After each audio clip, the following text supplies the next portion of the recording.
Everything is going well as planned. I heard my husband's voice from the living room when I went home to get something I had forgotten. If all goes well, our daughter-in-law will soon be out of the picture, haha. I also heard my mother-in-law chiming in. It was shocking to realize they had been harboring such hatred against me, to the point of planning my demise after all the time we had spent living together. Under normal circumstances, I might have confronted my husband and mother-in-law right there, but due to my profession, I chose not to. That day marked the start of my struggle to expose their malevolent actions. My name is Michelle Kimball. My husband Dave, who is 3 years my senior, and I got married 3 years ago. Our paths crossed at a traffic safety class held at Dave's workplace. At that time, I was a police officer working for the traffic department. As it was my first traffic safety class, and as I am not particularly good at public speaking, I was quite nervous. Dave was the one who helped me out then. We struck up a friendship after that, thanks to the memorable conversation he initiated to help ease my nervousness. Years have passed since our wedding, but we still do not have any children. I had always wanted a child soon after getting married, but Dave was not particularly enthusiastic about it. Child rearing is costly. We need to save up a bit more, he would say.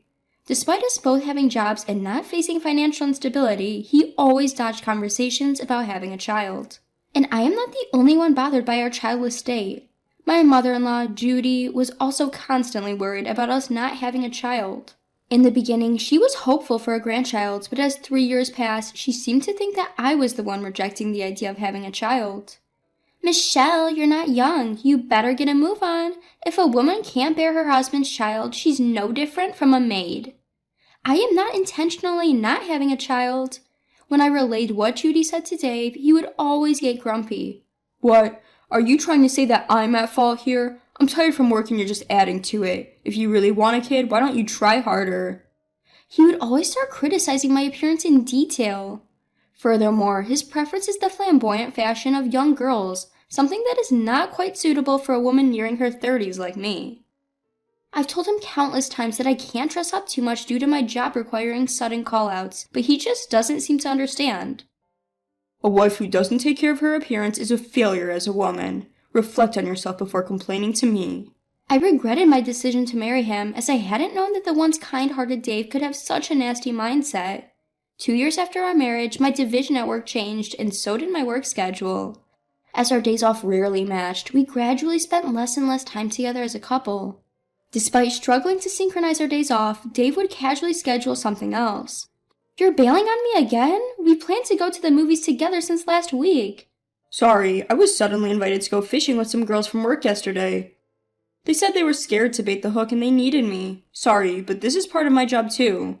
While he voices words of reflection, his expression is smirking. Because of my husband, who goes off to have fun on his own accord, all of my anticipated plans were consistently betrayed. Even when I'm feeling lousy and just want to enjoy a quiet day at home, my mother-in-law always seems to show up unannounced. Oh, where's Dave? He's gone fishing. Apparently some girl asked him to go. Well, I suppose he'd rather play with other girls than be with you. I don't want to deal with my mother-in-law who says such things without any consideration for my feelings, but I can't just ignore her and go out. So this is how my weekends disappear, listening to her snide remarks. You two really don't seem like you're going to have kids. You should be more proactive. You're the wife, right? I'm trying my best, but Dave doesn't seem very enthusiastic about it because of money issues. Money? So how much are you earning now? Even though she asked me, I hesitated to disclose such private information to my mother-in-law. Reluctantly, I told her a slightly lower figure than what I actually earn, and she smirked, seemingly disappointed. Oh, compared to what I expected, it's quite less. Well, I'm just a public servant after all. You want a child even though you're on such a low wage. How can you even say that? What is she comparing with, I wonder? I'd appreciate it if she wouldn't compare a public servant to some rich person, but something about my mother-in-law's demeanor at this time bothered me. And this doubt was just the prologue to the story that was about to unfold. From that day, my mother-in-law started openly harassing me. She started visiting more often, almost half the days of the week. Once, when I came home from work, she had let herself in with a spare key and was conspicuously cooking dinner. Oh, you prioritize work over home, even though you're a housewife. Women without children really do have it easy. Maybe because I have to eat meals full of her nasty remarks, I always feel sick afterwards. And then there are times when she rudely wakes me up when I'm sleeping until noon after a night shift. How long are you going to sleep? You're disqualified as a wife if you sleep until noon because of a job you chose. No wonder men want to have other women. I was being forced to eat breakfast no matter how much I protested. Gradually, everything I ate started to lose its flavor, sometimes even tasting bitter. This went on for over a month, and with the stress and lack of sleep, I became so fatigued that even eating at home resulted in a run to the bathroom. Seeing my wary face, instead of showing concern, Dave made it obvious that he was annoyed. You look so downcast all the time, it brings me down too. You've handed all the housework over to Mom, at least try to look cheerful, he'd say. My mother-in-law always comes and nitpicks whenever I'm too busy to do the housework. You've noticed that, right? But despite my words, Dave would just ignore me and watch TV. He wouldn't listen to me, but he would laugh at the trivial talk that celebrities were having on TV, which made me explode with frustration. Dave, you've stopped making eye contact and talking to me recently. You even started canceling plans with me on your days off. Are you having an affair? An affair? What an accusation. At my words, Dave suddenly raised his voice. I have work obligations. It's easy for you to say without knowing the hardships. Or are you feeling this way because you're the one having an affair? He suddenly erupted, his face turning beet red. I was so taken aback by his outburst that I couldn't say anything in response. Moreover, Dave lashed out and smashed a vase that was on the table, the shards scattering all the way to my feet. That's way too much, even for you, I said. But for the first time, I felt scared of my husband. Since then, things like that kept happening over and over again, making me restless even when I was just at home. One day, due to work circumstances, I had to be away from home for a few days. On the day of my business trip, I left the house but realized I had left my important planner at the front door.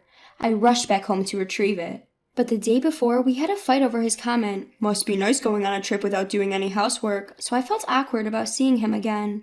So when I returned home, I quietly opened the front door. And there were Judy's shoes. Not wanting to see my mother-in-law either, I gently picked up my planner from the shoe cabinet and was about to leave when I overheard their conversation. "We've got everything we need. Everything's going as planned." "She'll be pushing daisies soon, ha ha ha." "Yeah, but the effects are not showing up as expected." "She's been rushing to the toilet every meal. It should be soon, right?" I couldn't believe my ears at their chilling talk. What on earth? Quickly, I took out the voice recorder I always carry and started recording. Unaware that they were being recorded, the two in the room were cheerfully discussing their outrageous plan. "Maybe we should increase the life insurance payout. That should be enough to pay off Mom's debt, right?" "That would help. You wouldn't have to see her ugly face every day." I was so shocked I caught my breath. I can't believe they're thinking of such things, even if they don't like me. Furthermore, I heard them laughing disdainfully, saying, "Even if we tell the cops, the traffic cop won't suspect a thing." Gradually, anger overwhelmed my sadness, and I vowed to take revenge on them. After that, I spent time on the business trip pondering on how to get back at my husband. Perhaps due to my gloomy demeanor, my colleagues expressed their concern, and I ended up venting to them. That's when I heard an unexpected piece of information from one of them. Apparently, a little while ago, there was a call about a drunk causing a ruckus in a gentleman's club. When they rushed to the scene, the man causing the disturbance was none other than Dave. He was someone who had attended our wedding, so they immediately recognized his face. "She's my girlfriend. Anyone who touches her gets a punch." Dave had held one of the female employees of the club tightly, causing a scene by kicking tables and causing a ruckus as he pleased. Moreover, it wasn't just a drunken declaration. It seemed like they were genuinely in a relationship. I knew he was cheating. Somehow, all of my husband's past actions suddenly made sense. Surprisingly, I didn't feel much shock. Rather, I felt energized to thoroughly investigate my husband's infidelity. Watch out, I won't let this go as it is. A week later, suddenly, my husband started speaking to me in a gentle tone, as he did when we first started dating. Suspicious that he must have some ulterior motive, he presented me with a document. "Michelle, you always do such a dangerous job with the police, and that's amazing. I'm proud as a husband, but I can't help but worry. However, it would be problematic if something were to happen, or if you were to become the target of a grudge." To my surprise, it was an application form for life insurance. I was convinced that he was planning to implement their plan. Still, I wanted to believe in Dave one last time. "Do you really think so? Am I at risk of being targeted? If that happens, would you worry about me, Dave?" I stared straight into his eyes. "Please reconsider," I pleaded, but my husband nodded with a broad smile. "Of course, that's why. Sign this application form quickly."